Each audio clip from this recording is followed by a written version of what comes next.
लीजिए सुनिए प्रेमचंद की लिखी कहानी खून सफेद। वाचन समीर गोस्वामी का है। प्रेमचंद की आप अपनी पसंदीदा कहानियां अब सुन सकते हैं भारत की सबसे बड़ी पॉडकास्ट डायरेक्टरी हब हॉपर पे। हब हॉपर आपके लिए लेकर आए हैं हजारों पॉडकास्ट जो आप सुन सकते हैं दुनिया में कहीं भी कभी भी। प्रेमचंद की कहानियों के नए और पुराने एपिसोड आप हब हॉपर पर सुन सकते हैं। तो सिलसिला शुरू करते हैं प्रेमचंद की लिखी कहानी खून सफेद का, मेरी यानी समीर गोस्वामी की आवाज में। चैत का महीना था, लेकिन वे खलियान जहां अनाज की ढेरियां लगी रहती थी, पशुओं के शरण स्थल बने हुए थे। जहां घरों से फाग और बसंत का आलाप सुनाई पड़ता, वहां आज भाग्य का रोना था। सारा चौमासा बीत गया, पानी की एक बूंद न गिरी। जेठ में एक बार मूसलाधार वृष्टि हुई थी। किसान फूले न समाये। खरीफ की फसल बो दी, लेकिन इंद्रदेव ने अपना सर्वस्व शायद एक ही बार लुटा दिया था। पौधे उगे, बढ़े और फिर सूख गए। गौचर भूमि में घास न जमी। बादल आते, घटाएं उमड़ती, ऐसा मालूम होता कि जल थल एक हो जाएगा, परंतु वे आशा की नहीं, दुख की घटाएं थीं। किसानों ने बहुतेरे जप तप किए, ईंट और पत्थर देवी देवताओं के नाम से पुजाए, बलिदान किए, पानी की अभिलाषा में रक्त के पनाले बह गए, लेकिन इंद्रदेव किसी तरह न पसीजे। न खेतों में पौधे थे, न गौचरों में घास, न तालाब में पानी। बड़ी मुसीबत का सामना था। जिधर देखिए धूल उड़ रही थी। दरिद्रता और क्षुधा पीड़ा के दारुण दृश्य दिखाई देते थे। लोगों ने पहले तो गहने और बर्तन गिरवी रखे और अंत में बेच डाले। फिर जानवरों की बारी आई और अब जीविका का अन्न कोई सहारा न रहा। तब जन्मभूमि पर जान देने वाले किसान बाल बच्चों को लेकर मजदूरी करने निकल पड़े। अकाल पीड़ितों की सहायता के लिए कहीं कहीं सरकार की सहायता से काम खुल गया था। बहुतेरे वहीं जाकर जमे। जहां जिसको सुभीता हुआ वो उधर ही जा निकला। संध्या का समय था। जादू राय थका मांदा आकर बैठ गया और स्त्री से उदास होकर बोला, दरखास्त नामंजूर हो गई। ये कहते कहते वो आंगन में जमीन पर लेट गया। उसका मुख पीला पड़ रहा था और आंतें सिकुड़ी जा रही थी। आज 2 दिन से उसने दाने की सूरत नहीं देखी। घर में जो कुछ विभूति थी, गहने, कपड़े, बर्तन, भाड़े, सब पेट में समा गए। गांव का साहूकार भी पतिव्रता स्त्रियों की भांति आंखें चुराने लगा। केवल तकाबी का सहारा था, उसी के लिए दरखास्त दी थी, लेकिन आज वो भी नामंजूर हो गई। आशा का झिलमिलाता हुआ दीपक बुझ गया। देवकी ने पति को करुण दृष्टि से देखा। उसकी आंखों में आंसू उमड़ आए। पति दिन भर का थका मांदा घर आया है, उसे क्या खिलाए। लज्जा के मारे वो हाथ पैर धोने के लिए पानी भी न लाई। जब हाथ पैर धोकर आशा भरी चितवन से वो उसकी ओर देखेगा, तब वो उसे क्या खाने को देगी। उसने आप कई दिन से दाने की सूरत नहीं देखी थी, लेकिन इस समय उसे जो दुख हुआ वो शुद्धातुरता के कष्ट से कई गुना अधिक था। स्त्री घर की लक्ष्मी है। घर के प्राणियों को खिलाना पिलाना वो अपना कर्तव्य समझती है, और चाहे ये उसका अन्याय ही क्यों ना हो, लेकिन अपनी दीनहीन दशा पर जो मानसिक वेदना उसे होती है, वो पुरुषों को नहीं हो सकती। हठात उसका बच्चा साधु नींद से चौंका और मिठाई के लालच में आकर वो बाप से लिपट गया। इस बच्चे ने आज प्रायः काल चने की रोटी का एक टुकड़ा खाया था और तब से कई बार उठा और कई बार रोते रोते सो गया। 4 वर्ष का नादान बच्चा। उसे वर्षा और मिठाई में कोई संबंध नहीं दिखाई देता था। जादू राय ने उसे गोद में उठा लिया और उसकी ओर दुख भरी दृष्टि से देखा। गर्दन झुक गई और हृदय पीड़ा आंखों में न समा सकी। दूसरे दिन वो परिवार भी घर से बाहर निकला। जिस तरह पुरुष के चित्त अभिमान और स्त्री की आंख से लज्जा नहीं निकलती, उसी तरह अपनी मेहनत से रोटी कमाने वाला किसान भी मजदूरी की खोज में घर से बाहर नहीं निकलता। लेकिन हाँ पापी पेट, तू सब कुछ कर सकता है। मान और अभिमान, ग्लानि और लज्जा के सब चमकते हुए तारे तेरी काली घटाओं की ओट में छिप जाते हैं। प्रभात का समय था। ये दोनों विपत्ति के सताए घर से निकले। जादू राय ने लड़के को पीठ पर लिया। देवकी ने फटे पुराने कपड़ों की वो गठरी सिर पर रखी जिस पर विपत्ति को भी तरस आता। दोनों की आंखें आंसुओं से भरी थी। देवकी रोती रही, जादू राय चुपचाप था। गांव के 2-4 आदमियों से भेंट भी हुई।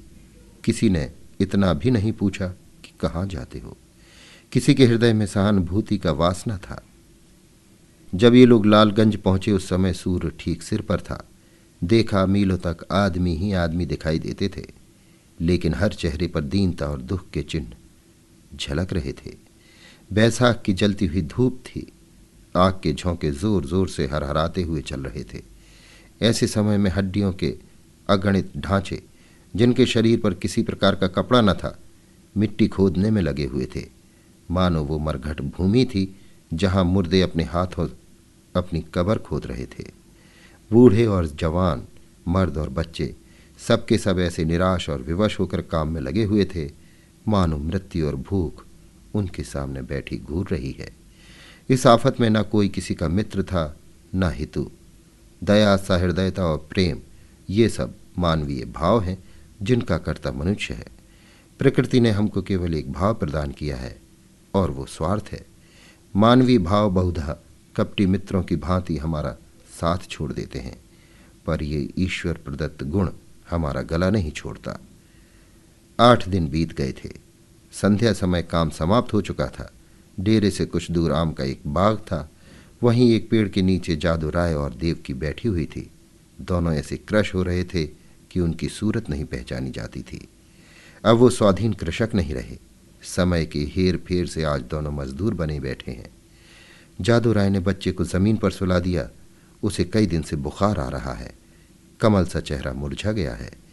देवकी ने धीरे से हिलाकर कहा, बेटा आंखें खोलो, देखो सांझ हो गई। साधु ने आंख खोल दी। बुखार उतर गया था। बोला, क्या हम घर आ गए मां? घर की याद आ गई। देवकी की आंखें डबडबा आईं। उसने कहा, नहीं बेटा, तुम अच्छे हो जाओगे तो घर चलेंगे। उठकर देखो कैसा अच्छा बाग है। साधु मां के हाथों के सहारे उठा और बोला, मां मुझे बड़ी भूख लगी है, लेकिन तुम्हारे पास तो कुछ नहीं है। मुझे क्या खाने को दोगी? देवकी के हृदय में चोट लगी पर धीरज धर के बोली, नहीं बेटा, तुम्हारे खाने को मेरे पास सब कुछ है। तुम्हारे दादा पानी लाते हैं तो नरम नरम रोटियां अभी बनाए देती हूं।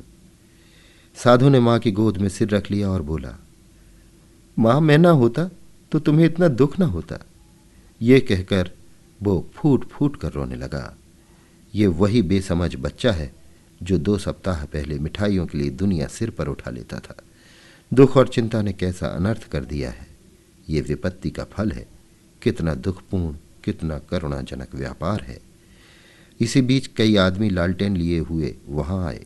फिर गाड़ियां आईं। उन पर डेरे और खेमे लदे हुए थे। दम के दम यहाँ खेमे गड़ गए। सारे बाग में चहल पहल नजर आने लगी। देव की रोटियां सेक रही थी। साधु धीरे धीरे उठा और आश्चर्य से देखता हुआ एक डेरे के नजदीक जाकर खड़ा हो गया। पादरी मोहनदास खेमे से बाहर निकले तो साधु उन्हें खड़ा दिखाई दिया।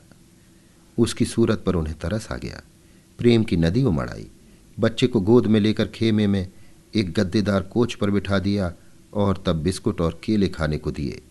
लड़के ने अपनी जिंदगी में इन स्वादिष्ट चीज़ों को कभी न देखा था। बुखार की बेचैन कर देने वाली भूख अलग मार रही थी।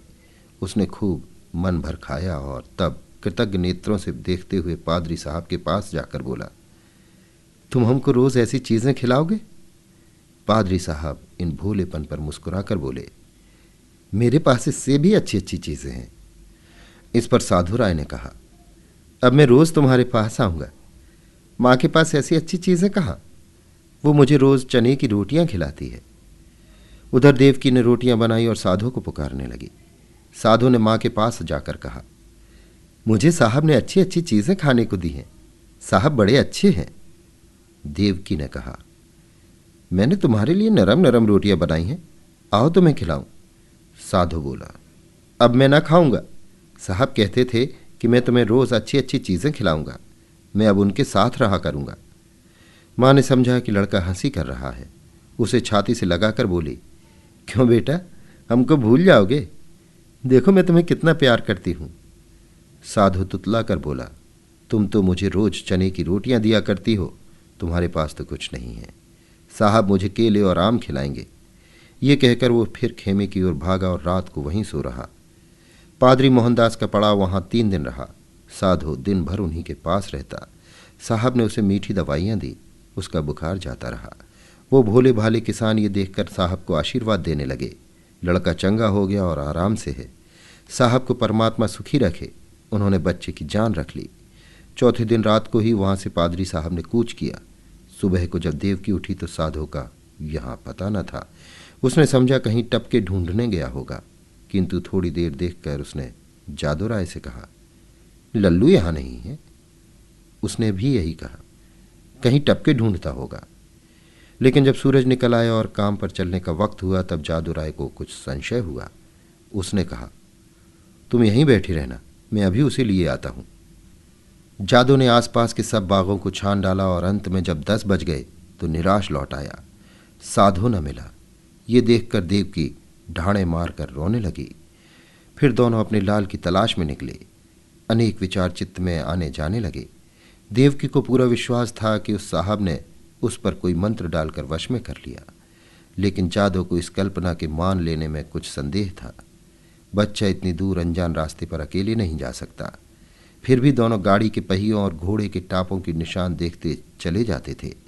यहाँ तक कि एक सड़क पर आ पहुंचे। वहाँ गाड़ी के बहुत से निशान थे। उस विशेष लीक की पहचान न हो सकती थी। घोड़े के टाप भी एक झाड़ी की तरफ जाकर गायब हो गए। आशा का सहारा टूट गया। दोपहर हो गई। दोनों धूप के मारे बेचैन और निराश से पागल हो रहे थे। वहीं एक वृक्ष की छाया में बैठ गए। देवकी विलाप करने लगी। जादू राय ने उसे समझाना शुरू किया।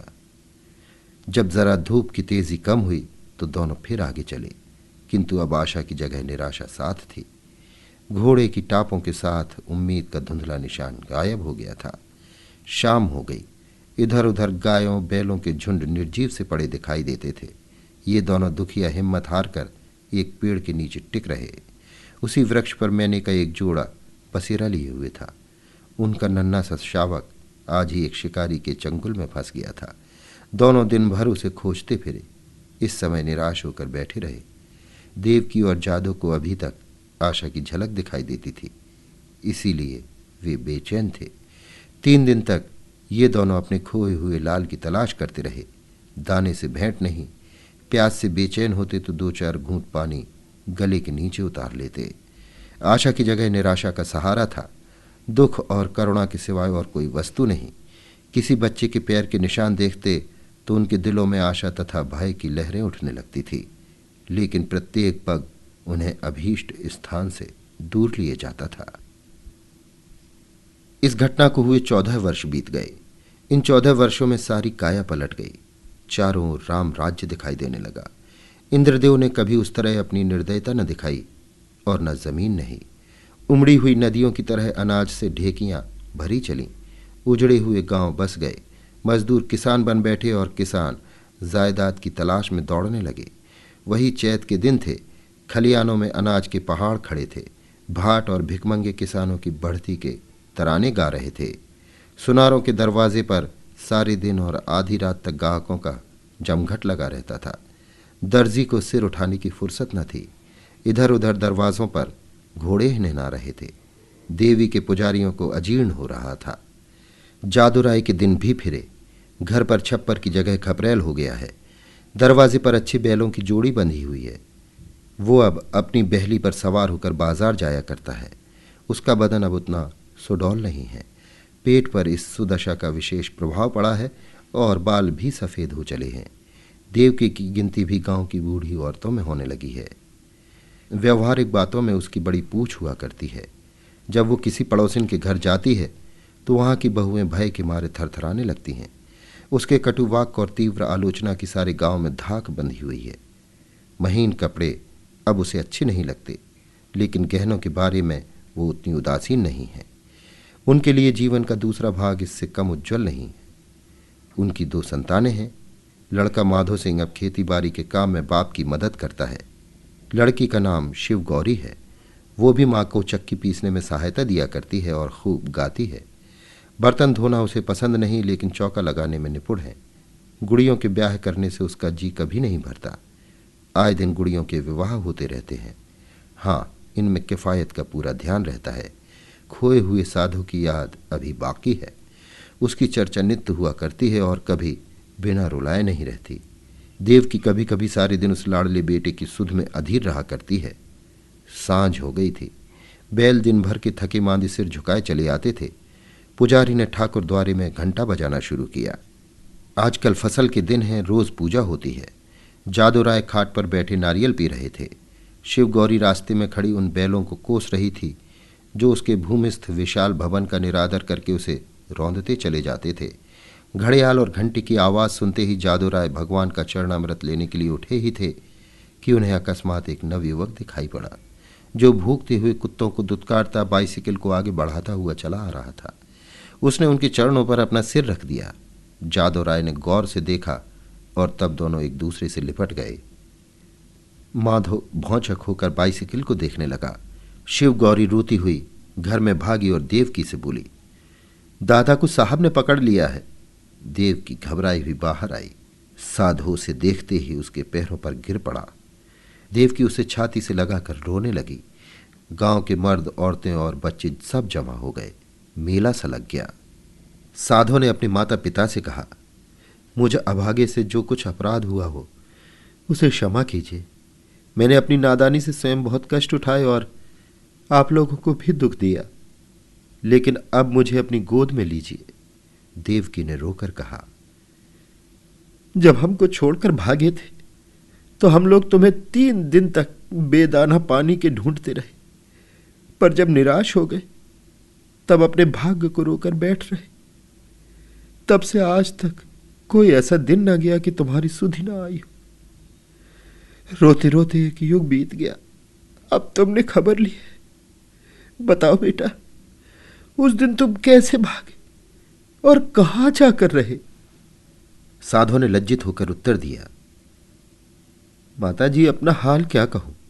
मैं पहर रात रहे आपके पास से उठकर भागा।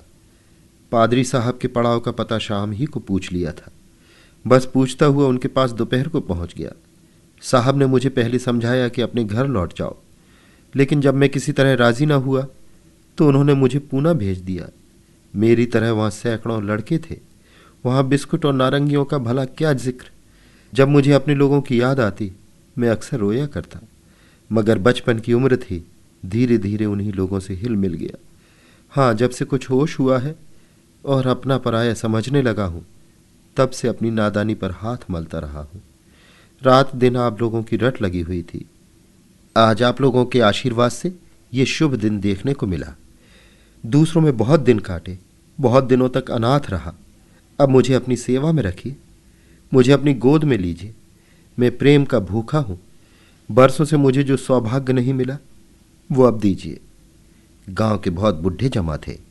उनमें से जगत सिंह बोले, तो क्यों बेटा, तुम इतने दिनों तक पादरियों के साथ रहे, उन्होंने तुमको भी पादरी बना लिया होगा। साधु ने सिर झुकाकर कहा, जी हाँ, ये तो उनका दस्तूर है। जगत सिंह ने जादू राय की तरफ देखकर कहा, यह बड़ी कठिन बात है। साधु बोला, बिरादरी मुझे जो प्रायश्चित बतलाएगी मैं उसे करूंगा। मुझसे जो कुछ बिरादरी का अपराध हुआ है नादानी से हुआ है, लेकिन मुझका दंड भोगने के लिए तैयार हूं। जगत सिंह ने फिर जादू राय की तरफ कनखियों से देखा और गंभीरता से बोले, हिंदू धर्म में ऐसा कभी नहीं हुआ है। यों तुम्हारे माँ बाप तुम्हें अपने घर में रख लें, तुम उनके लड़के हो, मगर बिरादरी कभी इस काम में शरीक ना होगी। बोलो जादू राय, क्या कहते हो? कुछ तुम्हारे मन की भी तो सुन लें। जादू राय बड़ी दुविधा में था। एक ओर तो अपने प्यारे बेटे की प्रीत थी, दूसरी ओर बिरादरी का भय मारे डालता था।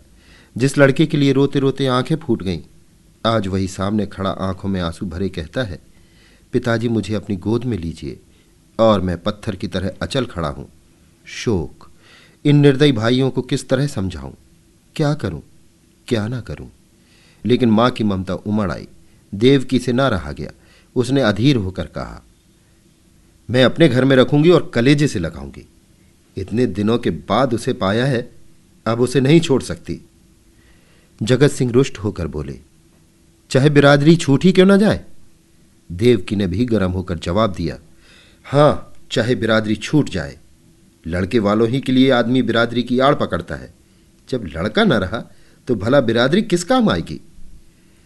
इस पर कई ठाकुर लाल लाल आंखें निकाल कर बोले, ठकराइन बिरादरी की तो खूब मर्यादा करती हो। लड़का चाहे किसी रास्ते पर जाए, लेकिन बिरादरी चूं तक न करे। ऐसी बिरादरी कहीं होगी? हम साफ साफ कह देते हैं कि अगर ये लड़का तुम्हारे घर में रहा तो बिरादरी भी बता देगी कि वो क्या कर सकती है। जगत सिंह कभी कभी जादूराय से रुपए उधार लिया करते थे। मधुर स्वर से बोले, भाभी, बिरादरी ये थोड़ी कहती है कि तुम लड़के को घर से निकाल दो। लड़का इतने दिनों के बाद घर आया है तो हमारे सिर आंखों पर रहे। बस जरा खाने पीने और छूत छात का बचाव बना रहना चाहिए। बोलो जादू भाई, अब बिरादरी को कहां तक दबाना चाहते हो? जादूराय ने साधु की तरफ करुणा भरे नेत्रों से देखकर कहा, बेटा, जहां तुमने हमारे साथ इतना सलूक किया है वहां जगत भाई की इतनी कहा और मान लो। साधु ने कुछ तीक्ष्ण शब्दों में कहा, क्या मान लूं? ये कि अपनों में गैर बनकर रहूं, अपमान सहूं, मिट्टी का घड़ा भी मेरे छूने से अशुद्ध हो जाए? ना, ये मेरा किया ना होगा। इतनी निर्लज्ज नहीं। जादूराय को पुत्र की यह कठोरता अप्रिय मालूम हुई। वे चाहते थे कि इस वक्त बिरादरी के लोग जमा हैं, उनके सामने किसी तरह समझौता हो जाए। फिर कौन देखता है कि हम उसे किस तरह रखते हैं। चिढ़कर बोले, इतनी बात तो तुम्हें माननी ही पड़ेगी। साधुराय इस रहस्य को न समझ सका। बाप की इस बात में उसे निष्ठुरता की झलक दिखाई पड़ी। बोला, मैं आपका लड़का हूं, आपके लड़के की तरह रहूंगा। आपके भक्ति और प्रेम की प्रेरणा मुझे यहां तक लाई है। मैं अपने घर में रहने आया हूं। अगर ये नहीं है तो इसके सिवा मेरे लिए इसके और कोई उपाय नहीं कि जितनी जल्दी हो सके यहां से भाग जाऊं। जिनका खून सफेद है उनके बीच में रहना व्यर्थ है। देवकी ने रोकर कहा, लल्लू, मैं अब तुम्हें ना जाने दूंगी। साधु की आंखें भर आईं, पर मुस्कुरा कर बोला, मैं तो तुम्हारी थाली में खाऊंगा। देवकी ने उसे ममता और प्रेम की दृष्टि से देखकर कहा, मैंने तो तुझे छाती से दूध पिलाया है, तू मेरी थाली में खाएगा तो क्या? मेरा बेटा ही तो है, कोई और तो नहीं हो गया। साधु इन बातों को सुनकर मतवाला हो गया। इनमें कितना स्नेह, कितना अपनापन था। बोला, मां, आया तो मैं इसी इरादे से था कि अब कहीं ना जाऊंगा, लेकिन बिरादरी ने मेरे कारण यदि तुम्हें जातिच्युत कर दिया तो मुझसे न सहा जाएगा। मुझसे इन गवारों का कोरा अभिमान न देखा जाएगा। इसलिए इस वक्त मुझे जाने दो। जब मुझे अवसर मिला करेगा तो तुम्हें देख जाया करूंगा। तुम्हारा प्रेम मेरे चित्त से नहीं जा सकता, लेकिन यह असंभव है कि मैं इस घर में रहूं और अलग खाना खाऊं, अलग बैठूं। इसके लिए मुझे क्षमा करना। देव की घर में से पानी लाई। साधु मुंह धोने लगा। शिव गौरी ने मां का इशारा पाया तो डरते डरते साधु के पास गई। साधु को आदरपूर्वक दंडवत की। साधु ने पहले उन दोनों को आश्चर्य से देखा, फिर अपनी मां को मुस्कुराते देख समझ गया। दोनों लड़कों को छाती से लगा लिया और तीनों भाई बहन प्रेम से हंसने खेलने लगे। मां खड़ी ये दृश्य देखती थी और उमंग से फूली न समाती थी।